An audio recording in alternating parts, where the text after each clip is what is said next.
one of the traps there is labeling ourselves and each other and sticking with that label stubbornly. I would like to explore how human design and gene keys are interrelated to each other. Both systems are very interwoven because Richard Rudd, which was the first student of the gene keys, actually studied human design for a long time. He was a human design senior teacher. The gene key system actually derives for somebody who went all the way through human design and extracted all the knowledge possible in that system. And then both of them derive from traditional Western astrology. They both have that root in common. Regarding the charts, human design bodygraph and the gene key hologenetic profile, it's great to understand the similarities and differences and when to use what.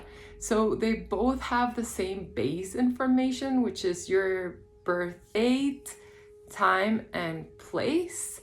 And then they both use the 64 hexagrams of the I Ching.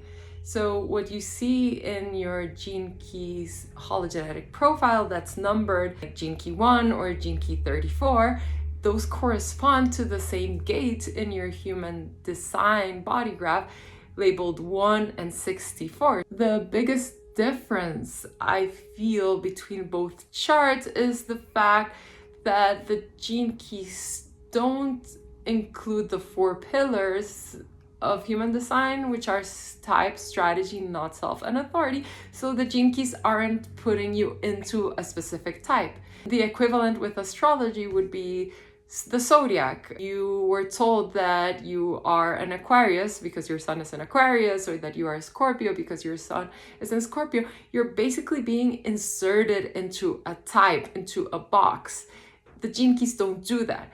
That has its benefits and its downfalls. Sometimes we want to identify with a type, or sometimes connecting with a type awakens something in our soul that we had forgotten. At the same time, if we stop typing as ourselves, it's also a way to stop putting ourselves and each other into a box. That's what I feel makes the most difference between gene keys and human design and astrology. Labels or types, we can use them as tools, but it's great to understand that a label is not a person, a manifestor or a Leo, or it's just a label.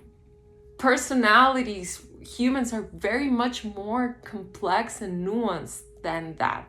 The way of reflecting in these systems and how they can be useful and beneficial and how they cannot. I feel one of the traps there is labeling ourselves and each other and sticking with that label stubbornly. One final reflection I want to do on these systems is the risk of spiritual bypassing by just using this as information. What's very powerful, both of human design and gene keys, is the fact that they want us to practice to embody it. So it's more than knowing that you're a projector or you're a manifestor. It's actually including practices in your everyday life and how you move around the world that try to explore that. I feel that's core in both of them and core in our own relationship with spiritual knowledge, right? Not to just consume it, but to actually play with it, explore it, embody it, and see what happens. That's a piece that gets lost a lot of times when we're just consuming information.